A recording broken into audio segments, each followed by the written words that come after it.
May nag-comment si Rizalito Manansala, don't give false information about this. If your product is 49 pesos lang, so you need 300 cups, imposible yan, lalo na kung palipat-lipat ka pa. So, naiintindihan ko yung comment ni Rizalito. Maybe hindi niya pa talaga naaral yung pricing natin.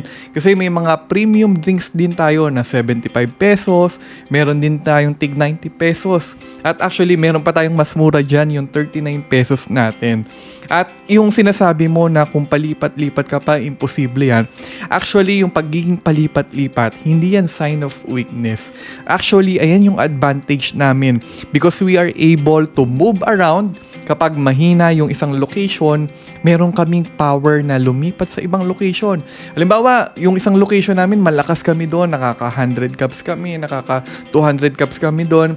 Pero after many weeks, no, or many months, biglang humina na doon, pwede kaming uling mag-try ng ibang location. Like, lipat lang kami ng ibang school para naman ma-miss kami doon sa location na yon.